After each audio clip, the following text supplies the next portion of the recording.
hablar entonces un poco de las generalidades, lo más sencillito que hay de la bioquímica. Entonces, por definición decimos que bioquímica es la ciencia que estudia las bases químicas de la vida. En otras palabras, estudia los componentes que forman parte de la estructura de un ser viviente.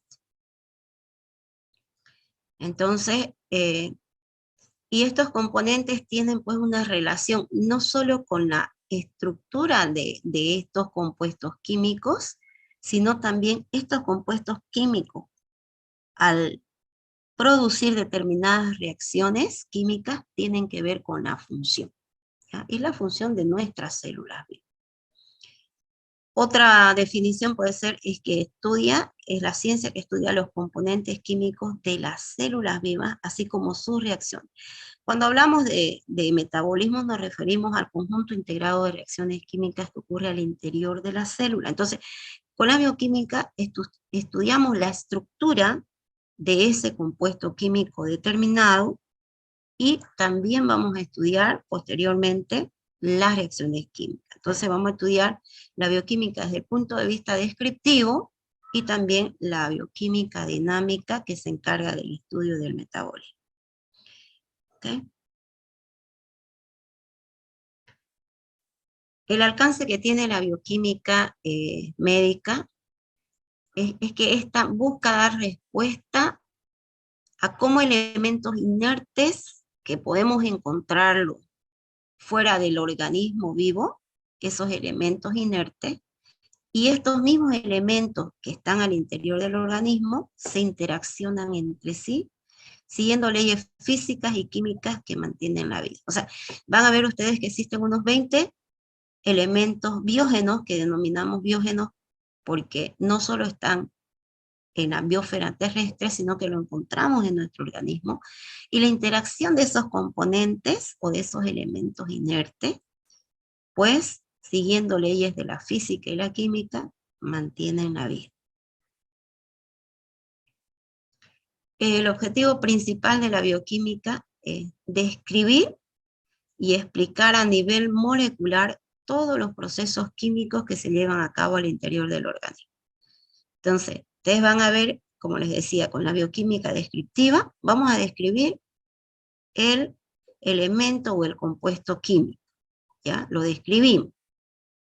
Cómo está conformado, qué tipos de enlaces, si es un compuesto, qué tipos de enlaces presenta, ¿ya? Esos elementos que vamos a estudiar, o esos compuestos químicos que vamos a estudiar, se encuentran al interior de nuestro organismo, ¿ya? Y luego explicamos a nivel molecular, ¿ya? Todas las reacciones químicas que se llevan a cabo.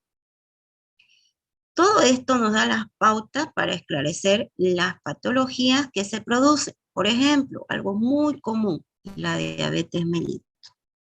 Entonces, la diabetes mellitus es una enfermedad que se produce multifactorial, multicausal, que se produce por un mal metabolismo de la glucosa, ¿no? La glucosa es un hidrato de carbono simple. Entonces, primero vamos a estudiar ese hidrato de carbono.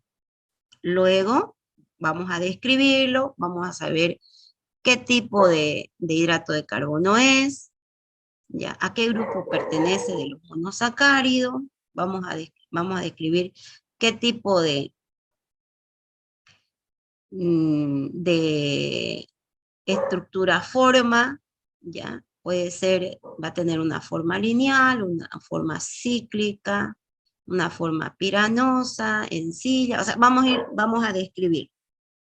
Luego vamos a ver, cuando decimos, vamos a explicar a nivel molecular los procesos químicos, nos estamos refiriendo a qué tipo de reacciones químicas se van a producir o va a producir esta glucosa.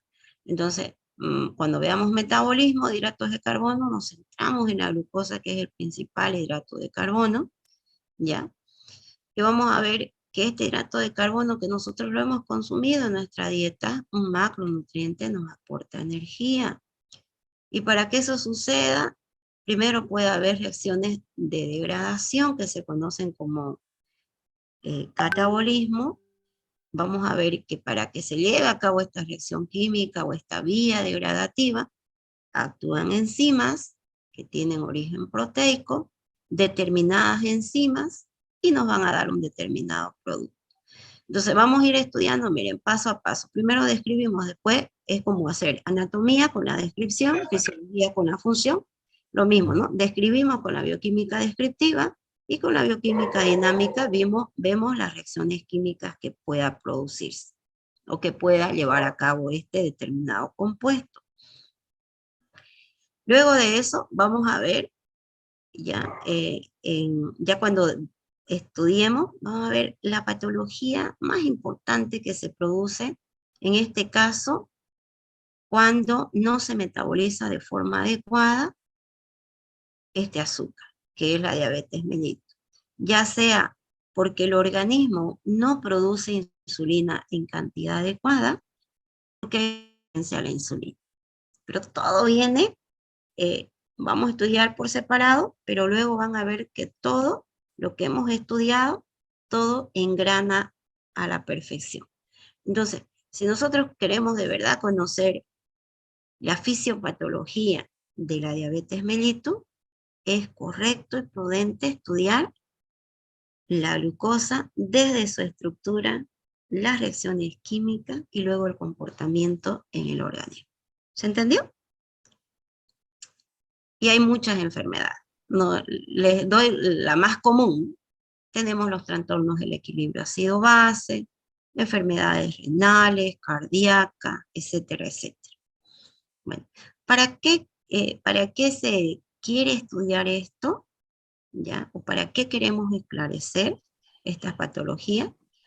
Para que podamos prevenir estas enfermedades que se dan en caso de que sea factible hacer un tratamiento eficaz y bueno, antes de eso, hacer un diagnóstico de estas patologías. Sigo con el ejemplo de la diabetes mellitus, ¿ya? Que tiene que ver con el metabolismo de la glucosa. Es una enfermedad, una vez se instaura la diabetes, hasta ahora no hay tratamiento. No hay tratamiento, no hay cura para la diabetes. ¿Qué se hace? ¿Para qué queremos? Pero sí es una enfermedad crónica prevenible, ¿ya? Entonces se puede prevenir con una alimentación sana, actividad física necesaria, evitando todo lo que son las comidas chatarra, ¿ok? ¿Se puede hacer un diagnóstico de esta enfermedad? Sí, se puede hacer un diagnóstico de esta patología. Para ello, en una ayuna de 8 a no más de 12 horas, entre 8 hasta antes de 12 horas, se puede tomar una muestra de sangre y hacer una prueba ya sea enzimática o una prueba enzimática, ¿ya? Se puede determinar cuánto de glucosa presenta el paciente en sangre, ¿ya? Si el resultado de un paciente con un ayuno de 8 horas, ¿ya? Es mayor a 126 miligramos por decilitro, entonces yo ya puedo hacer un diagnóstico de diabetes. ¿Puedo hacer otras pruebas? Sí se puede, ¿ya? Pero con esta prueba más la clínica sería ideal, no se puede hacer. Ahora, en el caso estoy hablando de diabetes, ¿ya? El ejemplo, en el caso de diabetes, pues no hay un tratamiento, como les decía, una vez se instaura la enfermedad, pero sí lo que se puede hacer es para evitar las complicaciones. O sea, se hace un tratamiento para evitar las complicaciones de la diabetes, no para tratar la diabetes. Hay otras enfermedades que sí se pueden hacer tratamiento. En el caso de la diabetes, no. Y el tratamiento no es solo farmacológico. En el caso de la diabetes, son 3 pilares básicos que se tienen que tomar en el paciente. La alimentación, la actividad física y un tratamiento farmacológico puede ser con un normoglicemiante, un hipoglicemiante, etcétera, etcétera. ¿Se entendió? ¿Mucha información? Se entendió, doctora.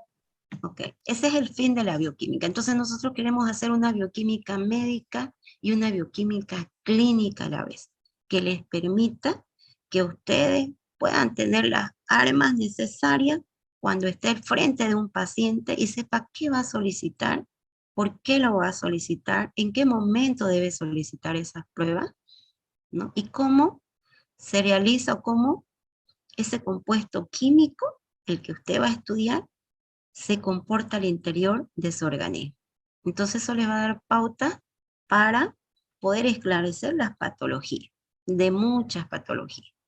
Y como ya les decía, ¿no? Poder prevenir, hacer un diagnóstico eficaz, oportuno y un tratamiento, en el caso que se pueda. Ahora, la bioquímica se la divide en dos grandes grupos. ¿Siguen viendo? Me sale a mí que está en pausa. Se ve, doctora. Okay. Se ve, doctora. Muy bien. Entonces, la bioquímica la dividimos en dos grandes grupos. Una bioquímica descriptiva, que vamos a estudiar el primer y segundo parcial, ¿ya? Un poquito hacemos bioquímica dinámica también en el primer parcial, ¿ya? Y una bioquímica dinámica. La bioquímica descriptiva lo que hace es describir, como su nombre lo dice, ¿no? Describir los componentes estructurales. Entonces, cuando son macromoléculas, estructuras grandes, y tienen el componente, el elemento carbono, ¿no es? Nosotros la ponemos dentro de lo que son las moléculas orgánicas. Y a estas las denominamos biomoléculas, macromoléculas, ¿sí?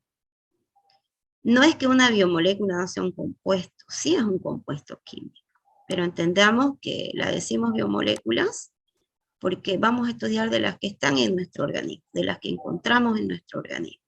Y como punto focal tiene el carbono como elemento, ¿ya? Y compuestos, pues pueden ser compuestos orgánicos, compuestos inorgánicos. Le pregunto, ¿el agua es un compuesto o es un elemento?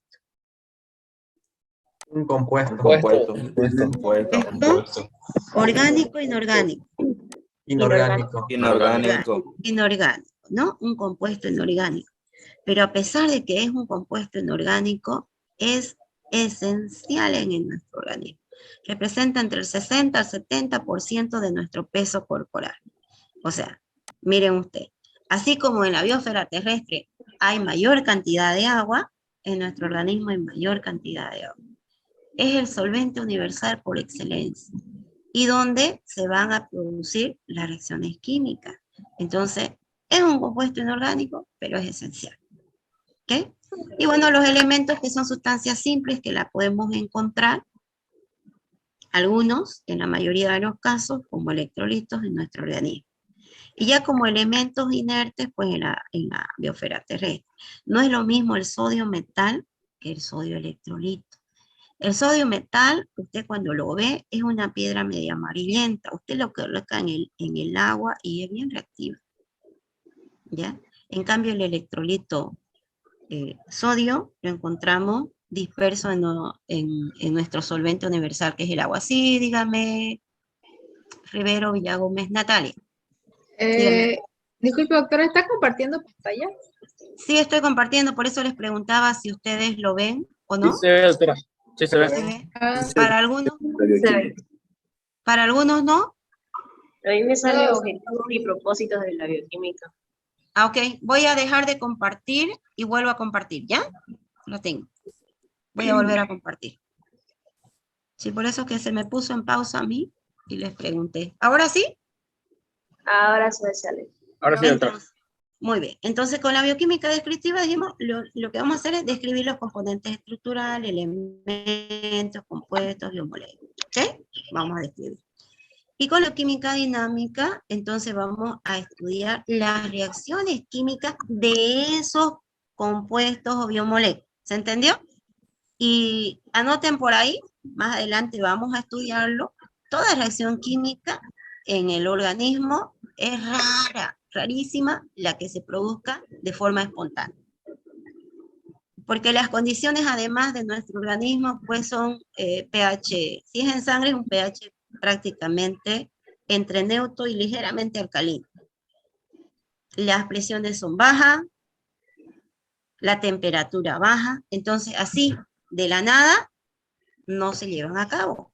¿Cómo se producen las reacciones químicas? Por catalizadores biológicos. y esos catalizadores biológicos son denominadas enzimas, ¿ya? Anoten por ahí ese dato, que más adelante lo veo. Entonces, bioquímica descriptiva, describimos los componentes. Bioquímica dinámica, estudiamos las reacciones químicas. Y el conjunto de reacciones químicas que ocurre al interior de la célula se conoce con el nombre de metabolismo. Bueno, la bioquímica se relaciona ampliamente con muchas ramas de la medicina, muchas ciencias de la medicina. Ahora, el principal interés del médico es comprender todos los procesos fisiopatológicos o patológicos que se puedan producir en la enfermedad, pero antes de eso, cómo conservamos la salud de nuestro paciente. Entonces la bioquímica médica se interrelaciona, alguien está con su, ya no me aparece, alguien está con su micrófono encendido y no sé si se acopla con el mío, no sé cómo me escucharán ustedes. Les encargo, por favor. La escucho bien, Ok, ya. Muy bien, ya lo apagó, claro.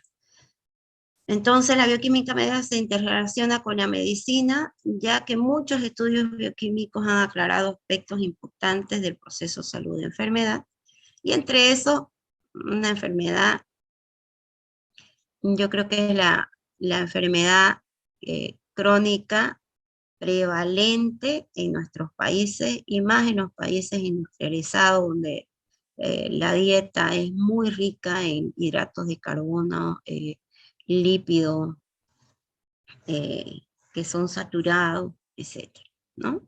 Que, por ejemplo, en la diabetes mellitus ya se sabe todo lo de la fisiopatología, ¿ya? Sobre la diabetes. Lo que falta es poder buscar un tratamiento eficaz, porque no existe, ¿no? Lo que sí les dije, el tratamiento es para prevenir las complicaciones. Bueno, además la bioquímica sirve de base para sustentar otras ciencias como la genética, no la estudiamos, ¿no? Ni la inmunología, pero sí estudiamos la fisiología. O sea, como les decía al inicio, usted estudie fisiología y agarre su libro ya sea de Antonio Blanco, o de Baines, o de Marshall, y ya va a ver usted cómo se correlaciona tan bien.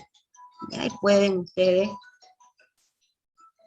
Perdón, voy a quitar el volumen, ¿ya? Ok. ¿Cómo se relaciona con la fisiología? Le sirve de base, sustento a la farmacología, a la toxicología, patología, zoología, botánica de otras ciencias, ¿ya? Entonces, la vida va... ¿Por qué no? ¿Por qué nos sirve de base para tantas asignaturas? La vida depende de reacciones y procesos bioquímicos. Somos seres, desde que nos alimentamos, somos seres quimiotróficos. La energía que necesita nuestra célula para funcionar es una energía química. Y somos componentes químicos o compuestos químicos andando. Desde la punta de nuestro cabello hasta nuestra uña de los dedos del pie están constituidas por compuestos químicos. Todo lo de nosotros es compuesto elementos químicos. Todo. No hay nada que esté constituido por otra cosa. Así que sería muy bueno que nosotros nos conozcamos, pues, ¿no? Más profundamente. Y eso es de lo que se trata la bioquímica. Que nos sirva, pues, ¿no? De base para la medicina. Así que, y la bioquímica que hacemos, los libros son hechos por médicos para médicos. Y ya nosotros hacemos nuestro aporte para hacerlo más que bioquímica médica, también una bioquímica clínica. ¿Ok? Que les sirva. Bueno. Ya. Ahora, ¿cuáles son esos elementos y sustancias que componen el organismo? Primero, los elementos biógenos, ¿no? Entonces, ¿por qué denominamos biógenos? Porque si bien encontramos en la vida inanimada estos elementos, estos, de los 104 que hay, 20 de ellos forman parte de la estructura de los seres vivos. 20 de los 104 que hay, ustedes busquen su tabla periódica y ahí van a ver varios elementos, y entre esos inclusive elementos radioactivos, ¿cierto? Entonces, como nosotros no somos ni el hombre araña, ni Superman, ni Supergirl, nada de eso, solamente tenemos los elementos, de eso no tenemos ningún elemento radioactivo, ¿no? Todos son elementos que han podido formar compuestos o han podido formar enlaces estables. Esos son, ya esos elementos que van a formar parte de nuestro organismo. Lo denominamos biógenos porque forman parte de nuestra estructura. Bueno, entonces a estos los dividimos, a estos elementos biógenos los dividimos desde el punto de vista de la cantidad. La clasificación no se hace desde el punto de vista de su importancia.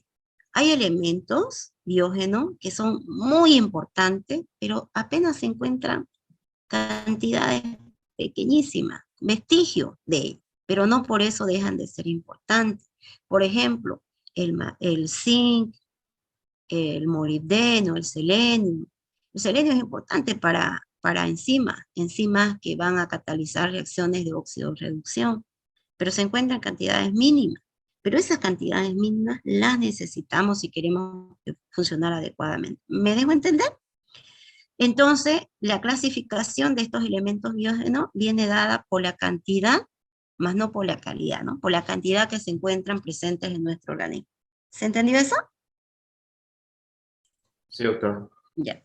Dentro de esos 20 elementos que denominamos biógenos, está el carbón, el hidrógeno, el oxígeno y el nitrógeno.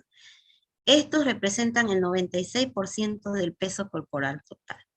Obviamente que carbono combinado con hidrógeno, oxígeno, nitrógeno formará proteína, carbono, hidrógeno, oxígeno, fósforo formará lípido, carbono, hidrógeno, oxígeno formará carbohidratos y así sucesivamente. ¿Ya? Bueno. ¿Me están entendiendo? ¿Voy bien? Sí, doctora. Sí, Sí, doctora. Sí, Doctora. Bueno, entonces, todos estos elementos biógenos tienen en común los elementos biógenos, excepto el yodo, ya, todos los demás tienen en común que son números atómicos inferiores a 31. En otras palabras, son átomos pequeños. Y estos elementos biógenos pueden compartir electrones, en otras palabras, pueden formar uniones covalentes. El yodo, que sí forma parte de la estructura de nuestro organismo. ¿Dónde, a ver, chicos, chicas, dónde lo encontramos el yodo? En la glándula tiroides. Eso, en la glándula tiroides, formando las hormonas tiroxina. Y eso, formando las tetrahidroxina. hormonas tiroideas, ¿no? T3 y T4, triiodotironina, tetraiodotironina o tiroxina. Muy bien. Este tiene un átomo más grandecito, pero todos los demás tienen átomos pequeños. Y cuando decimos comparten electrones, es que son capaces de formar esas uniones covalentes. Uniones covalentes muy difíciles de separar. Entonces, en otras palabras, forman estructuras estables. ¿Ya? Bueno, entonces los elementos biógenos se clasifican de acuerdo a qué? A su función o de acuerdo a la cantidad presente en el organismo. ¿Qué dice? La cantidad. A la cantidad. Entonces lo clasificamos en 3 grupos: primario, secundario, y los denominados oligoelementos o elementos vestigiales, o sea que se encuentra solo vestigios, pequeñas cantidades. No por eso dejan de ser importantes. ¿Okay? Los primarios: el chon más fósforo y calcio, carbono, hidrógeno, oxígeno, miren, 65% es el oxígeno. ¿En qué compuesto encuentro grandes cantidades de oxígeno? A ver. Uno que En sea el agua. facilito. En el agua. Eso, el agua. En realidad el oxígeno está en proteínas, carbohidratos, lípidos, enzimas y también en el agua.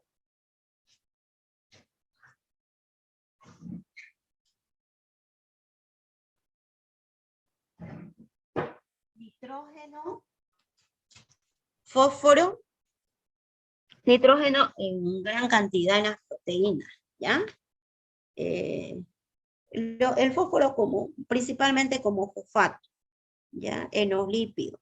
Es una cantidad importante y además una función importante que cumple aquí. Entonces, grupo fosfato encontramos en cerebro, ¿ya? Y calcio, bueno, el calcio lo podemos encontrar en forma de sales, entonces, carbonato de calcio, fosfato de calcio. Podemos encontrar el calcio en su forma iónica, como electrolito, a nivel de líquido intracelular, o también podemos encontrar el calcio en sustancias orgánicas. ¿Okay? Bueno, después vamos a ir estudiando sus funciones. Cuando veamos compuestos minerales o componentes minerales del organismo, vamos a ir estudiando sus funciones, que son varias, ¿ya? Y su importancia. Bueno, en menos cantidad que los primarios, están los secundarios, entre eso tenemos a ver, ¿qué se llama este? Potasio, Potasio, azufre, Azufre, sodio, Cloro. cloro, cloro, cloruro, más que todo lo encontramos como cloruro, ¿ya? El cloro es un gas diatómico, como cloruro, magnesio y hierro, los que se encuentran como elementos vegetales, o sea, en pequeña cantidad, lo denominamos oligoelementos, son el flúor, ¿qué más? cobre, Cobre. yodo, No, este no es cobalto, este es cobre. Cobre. Cu es cobre. Ya, yodo, manganeso, Manganeso. zinc, zinc, cobalto, molibdeno. muy bien. Entonces, estos lo encontramos en la biosfera terrestre. ¿Sí? Lo vamos a encontrar, pero además estos lo denominamos biógenos porque lo encontramos al interior de nuestro organismo. ¿Ya? Una duda, doctora. ¿Esos Dime. porcentajes son en base a la masa del átomo o en base al peso que corresponden al cuerpo? En base a la cantidad de presente en nuestro organismo. O sea, representa, si nosotros pesamos, ¿no ves? ¿Sí? Y quisiéramos saber cuánto de oxígeno tenemos de nuestro peso, 65% de nuestro peso total es de oxígeno. ¿Se entiende? 3% nitrógeno y así. Es en base a la cantidad presente en nuestro organismo. En base a eso. ¿Ya? Doctora, entonces en cada persona varía. ¿Puede variar? Sí puede variar la composición porque depende de cuánta grasa, cuánto líquido tenga, pero más o menos la relación es en promedio, ¿no? De una persona a otro, obvio que varía. Hay algunas personas que no consumen grandes cantidades de magnesio, no se puede renovar con lo que debería, pero es un promedio nada más. Y hay personas que, por ejemplo, ¿no? Yo quiero saber cuánto de sodio como electrolito tengo, es que no lo puedo medir todo, ¿ya? Pero sí puedo medir lo que está en sangre, que es fácil de sacar sangre y poder, lo que está dentro de la célula, complicado saberlo, ¿eh? Si yo quiero saber, a ver, cuánta sal de hidroxiapatita hay, cómo saco del hueso, ¿me entienden, no? Es una relación promedio. ¿Me dejo entender? Sí, doctora. Como electrolito sí puedo saber.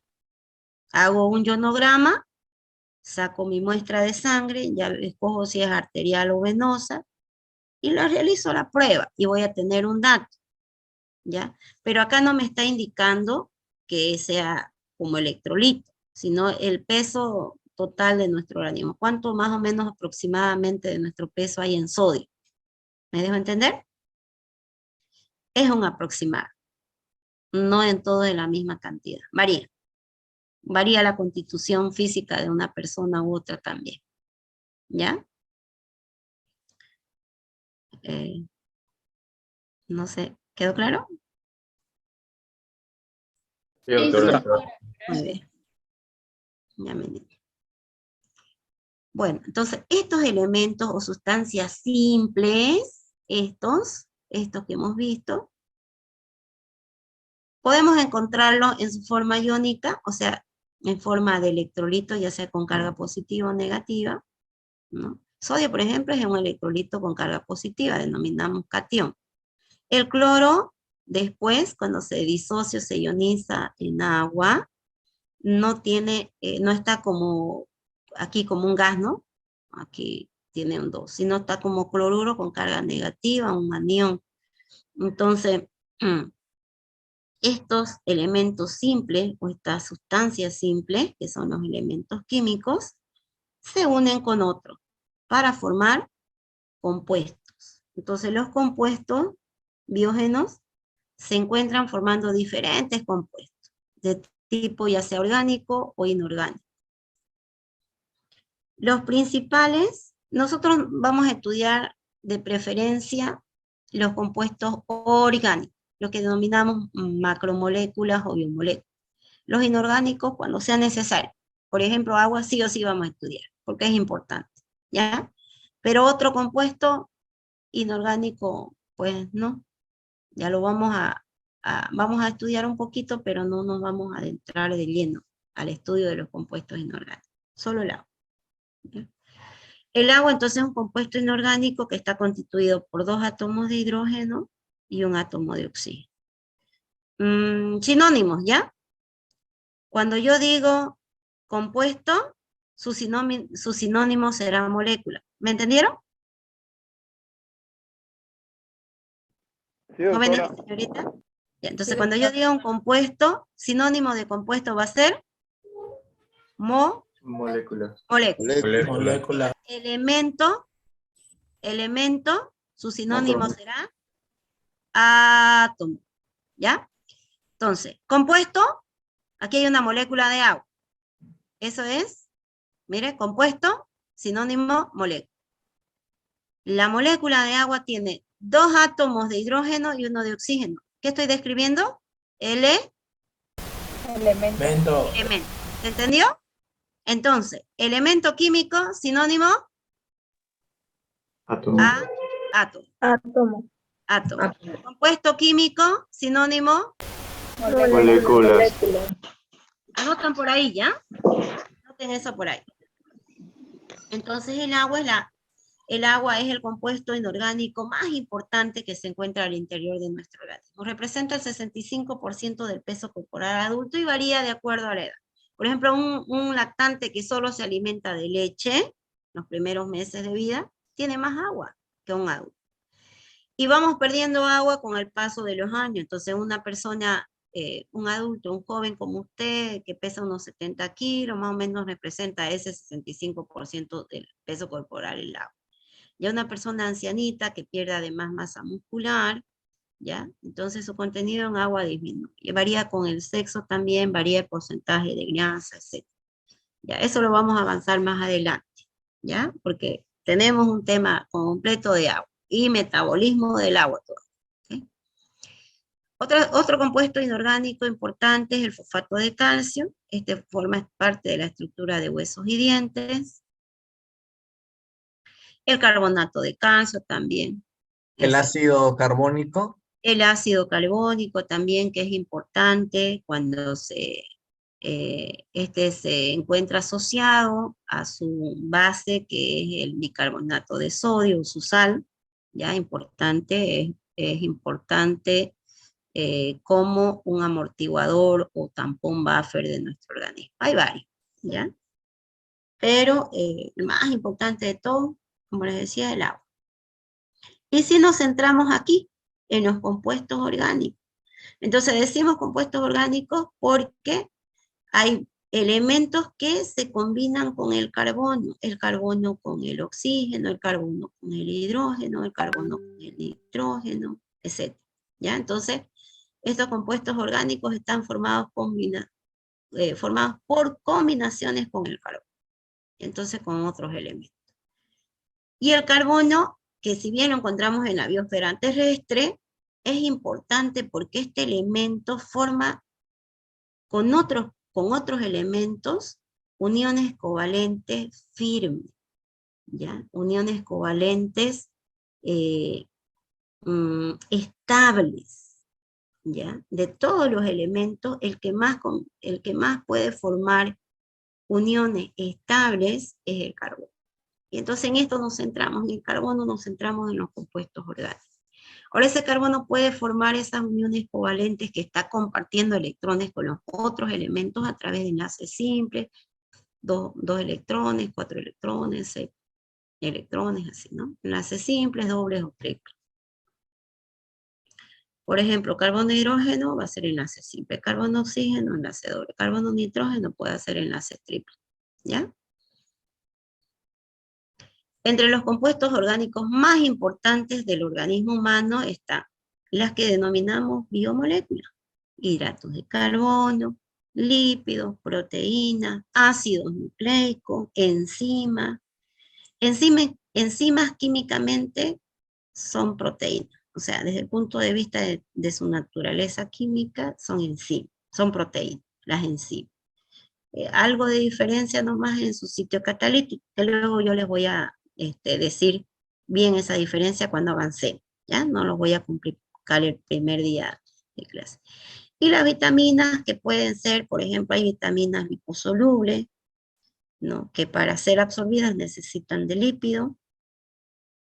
Vitaminas hidrosolubles, las que no se almacenan, por ejemplo, de las vitaminas liposolubles, el ADEK, ADEK, y las vitaminas hidrosolubles, todo lo que viene a ser el complejo B y vitamina C.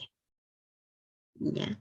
Y bueno, las hormonas pueden ser lípidos, pueden ser proteínas, pero la diferenciamos, estas sustancias o estas biomoléculas, o la denominamos hormonas porque tienen una célula diana donde pueden activar una determinada o hacer que esta célula determinada cumpla una función también determinada, ¿ya? Esos son los principales elementos o biomoléculas químicas que vamos a estudiar. ¿Dudas que tengan hasta acá? ¿Nada? Seguimos. Doctora, disculpe. Sí. En la clasificación de componentes de organismo vivo, en lo que sería el zinc, ¿a qué se refiere con vestigio? Que hay pequeña cantidad, a veces que no las podemos medir, sino en un laboratorio así, un laboratorio común y corriente, complicado hacer esa determinación. Eso es vestigio, que solamente hay una pequeñísima cantidad. O también denominamos oligoelementos. ¿Ya? ¿Quedó clarita su duda? Ya, gracias. Okay, listo. Bueno, aquí miren para que tengan una idea de cómo estarían compuestas nuestros tejidos. Fíjense, tenemos músculo, tejido óseo, cerebro, hígado. ¿Ya? Miren, para tener un ejemplo, el músculo está representado por un 75%. El músculo, un 75% de su peso es agua. El tejido óseo, claro, es más sólido, más duro, 22%, pero pese a eso tiene agua. ¿Sí? Cerebro, entre el 77 al 90% de su peso, y el hígado un 70%. Ahora, ¿cuánto de músculo tiene, cuánto de carbohidrato tiene el músculo? Apenas el 1%. Y en el músculo es donde hay mayor proporción de glucógeno, por ejemplo, y el glucógeno es un polisacárido, un hidrato de carbono o un carbohidrato complejo. En el tejido óseo hay poco carbohidrato. En el cerebro apenas el 0,1%, y en el hígado un 5%. Entonces el hígado también almacena, pero a ver, almacena más cantidad de glucógeno, pero más chico, si lo comparamos con todo el músculo, ¿no? El músculo tiene un 3% de lípidos, hay escasa cantidad de lípidos en el tejido óseo, 12% en el cerebro, principalmente como fosfolípidos. Aquí las esfingomielinas, cerebrócidos, gangliósidos, fosfatidilcolina, fosfatidilinositol, fosfatidilcerina, etcétera, etcétera. En el hígado un 9%, Y de proteínas, pues en el músculo hay una gran cantidad, en el tejido óseo también, cerebro un 8% y en hígado un 15%.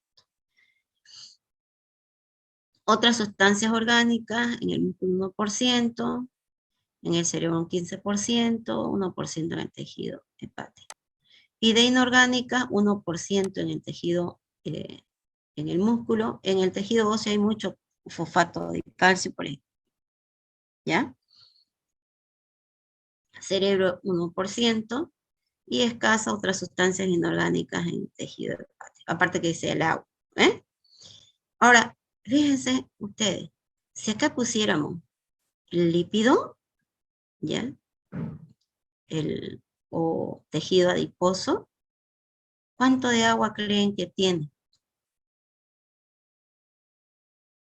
¿Cuánto de agua creen que almacena el tejido adiposo? 10, 15%. Sí, muy poco. Inclusive hay más agua en el tejido óseo, en la médula, ¿no? Que en el tejido adiposo. Entonces, ¿de qué se llenan los adipocitos? ¿De qué están llenos los adipocitos? De lípido. De lípidos, principalmente de grasa saturada, y se almacenan en forma de triacilgliceroles, lo que denominamos triglicéridos. ¿Ya? ¿Okay? ¿Dudas que tengan? Facilín el tema, ¿no es?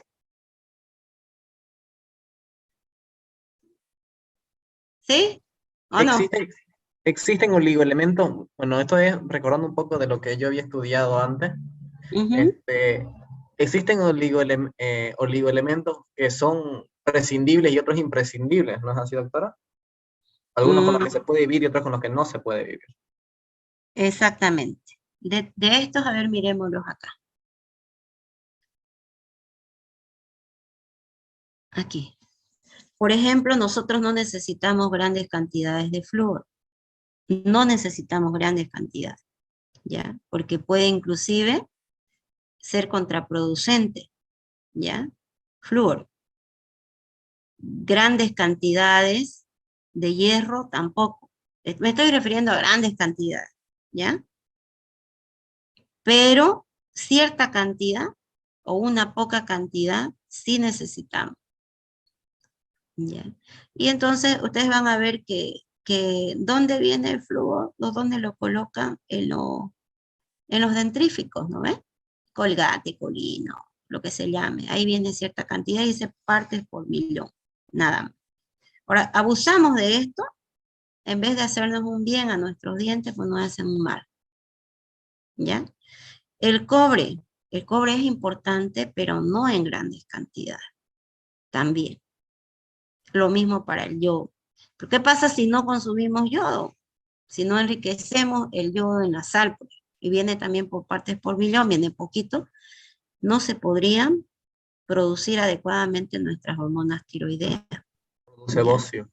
Ajá, el bocio. Un bocio endémico. No Mismo. sé si alguna vez han visto antes, cuando la sal no se enriquecía con yodo, porque nuestra sal común de mesa es solo cloruro de sodio, sodio-cloro, pero ahora viene enriquecida con yodo. Habían hartas personas con bocio endémico, principalmente de Cotoca. No sé si han escuchado, por ahí le han dicho. Sí, Familia. dicen que por Lo eso, he visto, dicen que por eso es doctora. que tenían bocio y se les notaba mucho la Sí, parte de un del cuello, se agrandamiento, llamaba ¿no? Coto, Según eso. decía su Ajá. historia, que por eso se llama Cotoca, por el coto. Puede ser, puede ser, Según- puede ser. Porque muchas personas, sí, y ustedes van a ver personas mayores en Cotoca que tienen, ¿no? Es el bocio endémico de un determinado lugar porque hay pobreza en el consumo de yodo. Pero hay otros que son esenciales, que sí se necesitan, así sea poquito se necesita, ¿no? El manganeso, el zinc importante en ustedes los varones, por ejemplo. ¿Para qué? Después lo vamos a ver a detalle, pero a ver, vamos a hacer un adelantito. ¿Para qué el zinc? ¿Por qué es importante el zinc? Que lo hemos visto el zinc en esta época de pandemia. Para la Pero defensa. Sí, aparte de eso, Doctora, una pregunta. Por ejemplo, a mí cuando me dio COVID, luego de que pasé el COVID, el doctor me dijo que tome 2 meses sulfato de zinc. ¿Y ¿Por qué cuánto es le tan dio? importante? Ve, usted me está haciendo la pregunta que yo le hice. Ahorita vamos a ver. Hablemos con sus compañeros y vamos a... El zinc, si no me equivoco, es por un lado factor para la síntesis de algunas proteínas y también del ácido ribonucleico, y se encuentra, si no me equivoco, en la insulina. No, la insulina es una proteína que no tiene zinc, solamente tiene aminoácidos. Le han de haber Eso es querido lo que- decir que se necesita para que la insulina se pueda utilizar mejor. Quizás es, pero que forma parte de la estructura, no. ¿Entendió? Que se necesita, el zinc se necesita como un factor para que nuestros linfocitos puedan actuar de forma más adecuada, pero más que el zinc, el magnesio. Más que el zinc, el magnesio. El zinc sirve para la cicatrización de las heridas, el zinc sirve, un punto muy importante del zinc es que sirve para la formación de los espermatozoides. Pero les decía, a ver ustedes varones, ¿no? Entonces, para que se lleve a cabo la espermatogénesis se necesita zinc.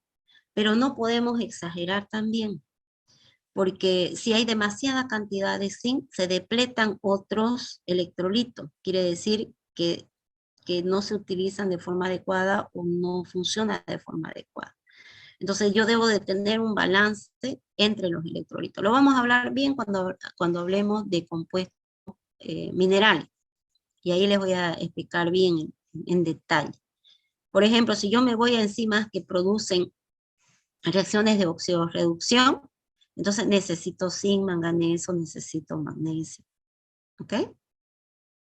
Para eso son importantes, para que cumplan funciones también en las enzimas, porque son como cofactores enzimáticos, o metaloenzimas también denominadas. ¿Ok? ¿Alguna otra duda? Doctora, el zinc también lo recetaba para subir las defensas en épocas de COVID. Sí, por eso le digo, ¿no? Pero a alguien se le ocurrió, alguien vio y dijo, y lo recetaban desmesuradamente. Hay una cierta cantidad que usted puede recetar y que debería hacer, porque si usted aumenta demasiado la cantidad de zinc y lo tiene por mucho tiempo, puede depletarse otros electrolitos, que también son importantes, ¿ya? Entonces, por eso les digo, hay que hacer un buen manejo y con buen criterio de estos oligoelementos. Se olvidaron del magnesio, y el magnesio es más importante aún para la función de nuestras células de defensa. Lo encontré, doctora. La insulina hexamérica es la que se une con zinc, es la que está unida por zinc, eso era. Ya.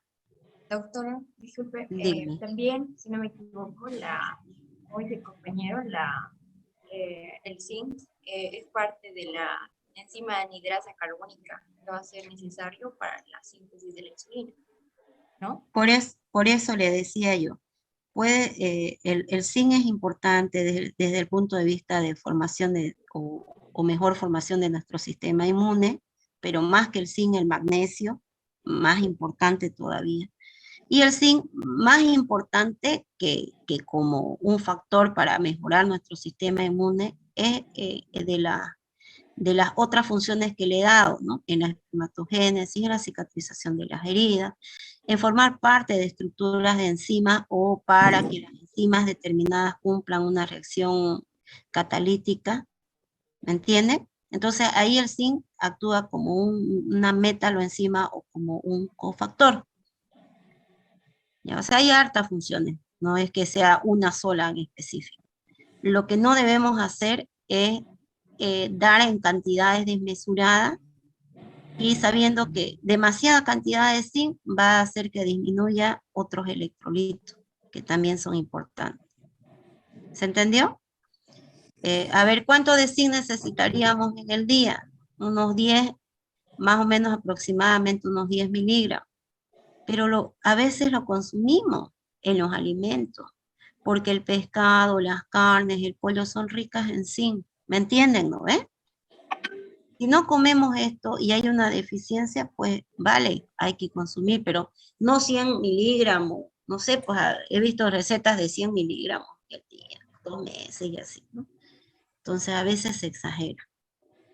¿Ok? Cuando veamos componentes minerales, se los aseguro que vamos a ver a detalle cada uno de ellos. Y ya van a decir que ya no quieren más porque son aproximadamente unas 260 diapositivas de ese tema. Así de largo es. Y así de mucha información hay para ver de estos componentes. ¿Ok? Listo. No sé si tienen alguna otra duda.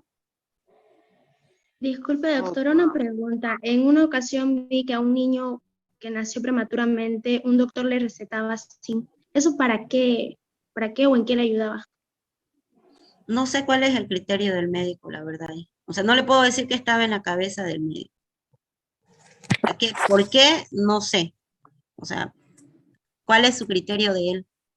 O sea, no sé qué leyó o qué investigó, pero sí yo le puedo decir que el zinc se utiliza o es importante en la espermatogénesis, en la formación de los espermatozoides. En ese proceso es importante. Entonces el varón debería consumir, y sí puede hacerlo en los alimentos, en las proporciones que le di, entre 10 a 15 miligramos, que es la cantidad necesaria de zinc. Ahora, como cuando usted me pregunta, ¿por qué le dio? No tengo idea por qué le dio. No sé cuál es el criterio que él maneja. ¿Me entiende? Gracias, doctora. Ahora, puede ser, a ver, puede ser de que el niño, no sé, un prematuro, alguna herida, algo que hubiera tenido, qué sé yo, porque el zinc es importante en la cicatrización de las heridas. Por ahí es eso, ¿no?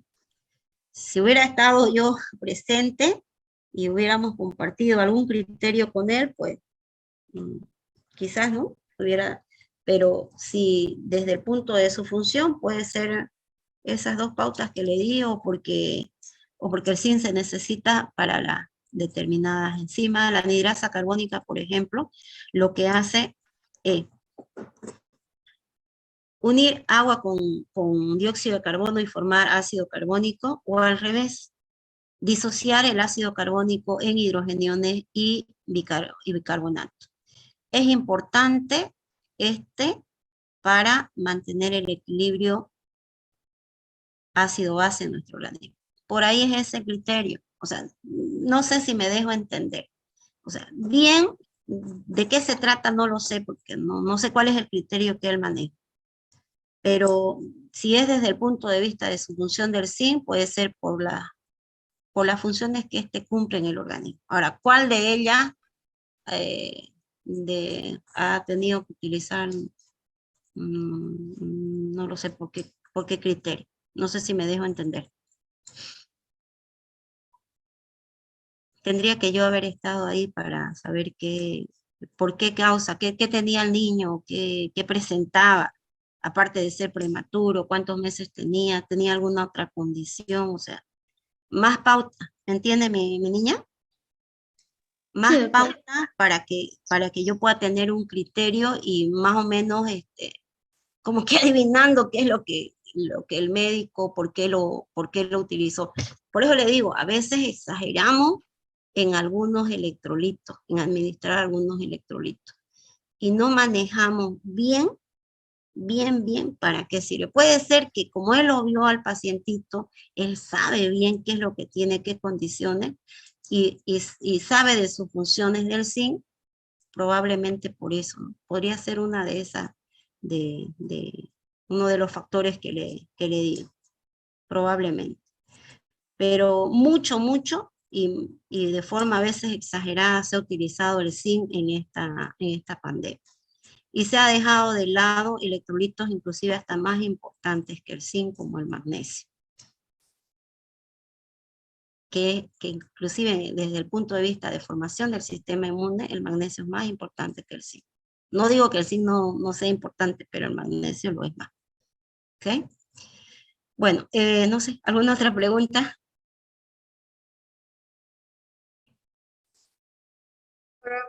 caso del selenio, ¿qué puede decir?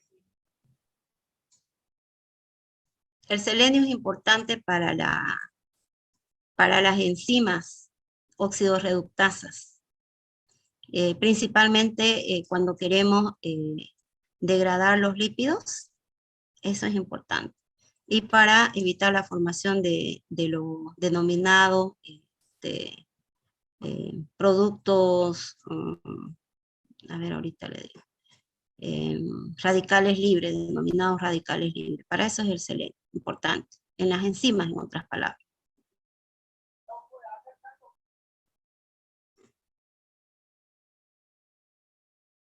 Esa es una buena pregunta.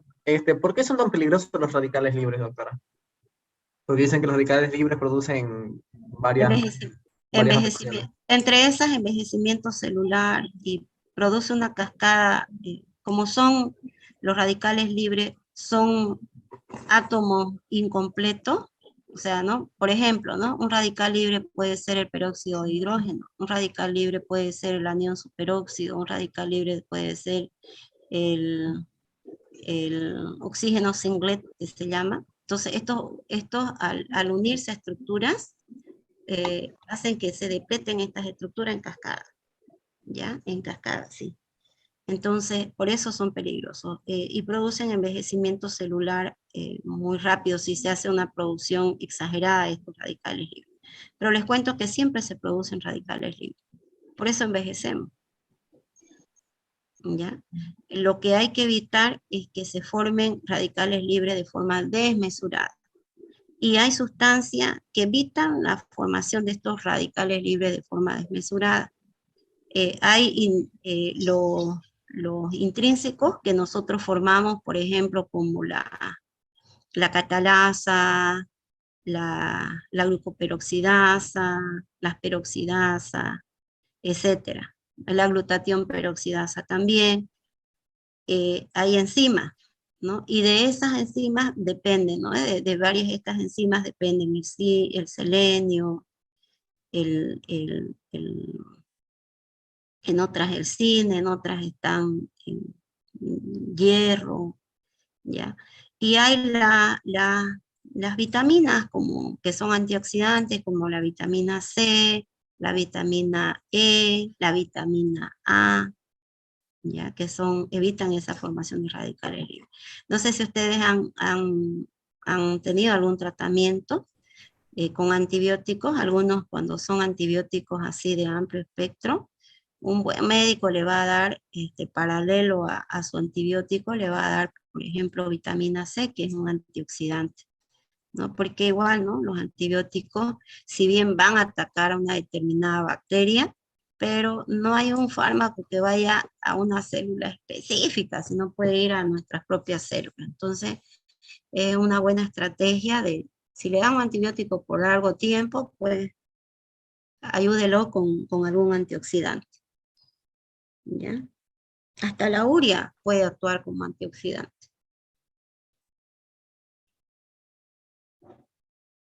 Gracias, doctora. Ustedes me preguntan y yo me voy a salir de lo que estamos avanzando, yo voy a seguir, digamos, ¿no? Entonces, está buena la pregunta y va de acuerdo al tema que estamos avanzando ahora. Pero ya este tema de generalidades, si ustedes se dan cuenta, es algo más general, como su nombre lo dice. Ya más específico lo vamos a tocar en componentes minerales. Entonces, cuando toquemos, por ejemplo, selenio, vamos a hacer desde el punto de vista desde dónde lo encontramos, en qué alimentos lo encontramos, en qué proporción lo vamos a encontrar, cuántas son las cantidades necesarias en el día que debemos de consumir, y dónde se distribuye, dónde se puede almacenar, dónde se utiliza, qué pasa cuando está elevado, qué pasa cuando está aumentado, ¿ya?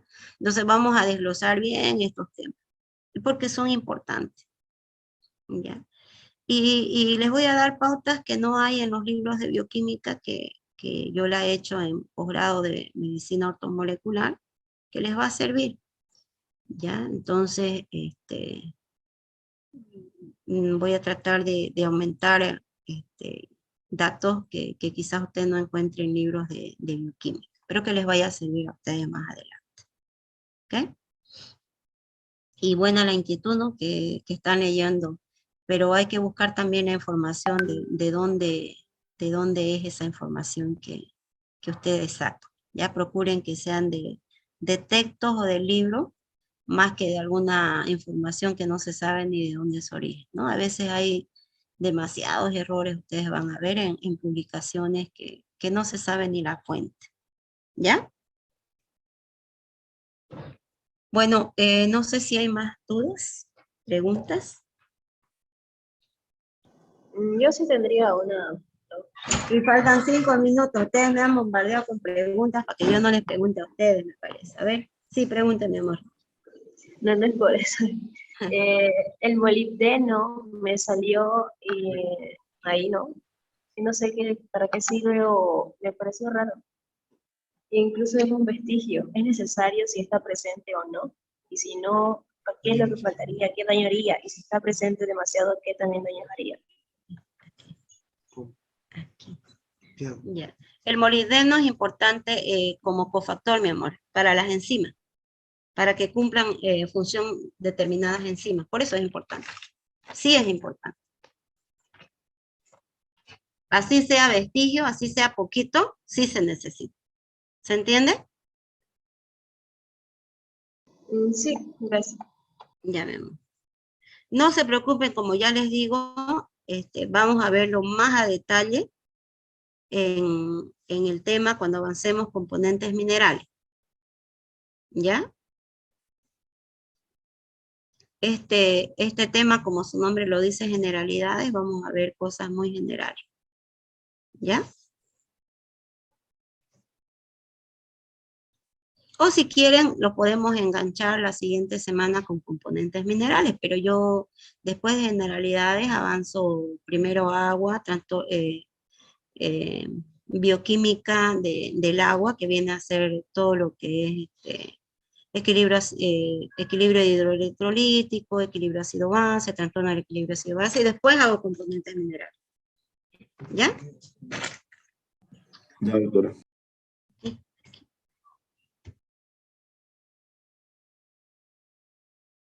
Todo entendido, doctora.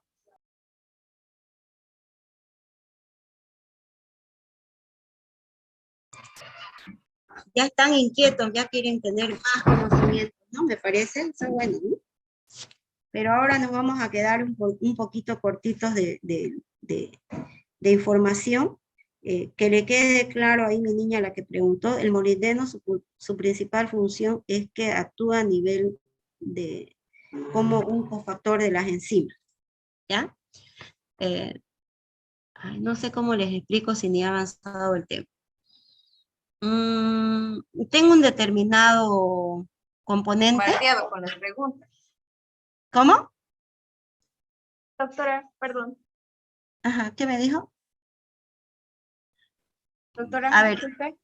pasa que yo les quiero explicar, mas no hemos avanzado ni qué son enzimas, ni qué son proteínas, ni cómo están constituidas, y yo no sé si lo que les hablo después me van a entender. Pero a ver, veamos, voy a intentar.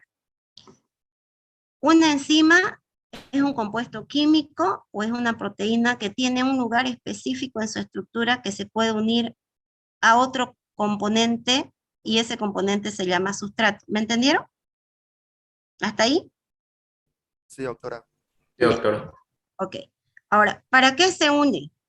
Es una unión transitoria que después se separa. ¿Para qué se une? Para hacer que este determinado compuesto produzca algo, ¿ya? Por ejemplo, ya puede ser de que la enzima, voy a dar un nombre, la enzima lactasa actúe sobre un hidrato de carbono denominado lactosa, es un disacárido. Esta es una enzima de tipo hidrolítica y lo que hace es como si fuera una tijerita y lo separara en dos, ¿ya? Esa unión la separa en dos. Entonces, ¿qué me queda? Dos monosacáridos, glucosa y galactosa. Ese es un tipo de enzima. No necesita nada más que el agua, ¿ya? Hay otras enzimas que para que cumplan esa función necesitan de un elemento químico. Entonces, estas se denominan metaloenzimas. Y este elemento químico se denomina como cofactor. Entonces, esa carga que tiene el elemento químico, una carga química, sirve para que se pueda llevar a cabo esa determinada reacción química, que podría ser que Doctora, permita disculpe. que se forme un determinado, dígame. Doctora, disculpe, ¿será que me puedo retirar? Tengo clase a las 11:30. Ya, puede hacerlo, puede hacerlo. Yo también, Gracias. doctora, tengo clase. Ya. Gracias. Sí, doctora. Igualmente, doctora. Yo creo que concluimos aquí, ¿no? Entonces, mi niña, para eso el molibdeno es importante en esos casos. En los casos de determinadas enzimas, para que esa enzima cumpla una determinada reacción química. Sin ese oligoelemento no se lleva a cabo la reacción química. ¿Me dejo entender? Sí, doctora, muy bien explicado, gracias. Sí, doctora. Yo no sabía que tenía clase. Ya. No los evalué. Ni modo. La siguiente semana. Para la siguiente clase podría ser, doctora, por favor. Sí. Con agua, estudian agua además, por favor. Y le encargo, voy a dejar de compartir, y le encargo a la persona que tiene que capturar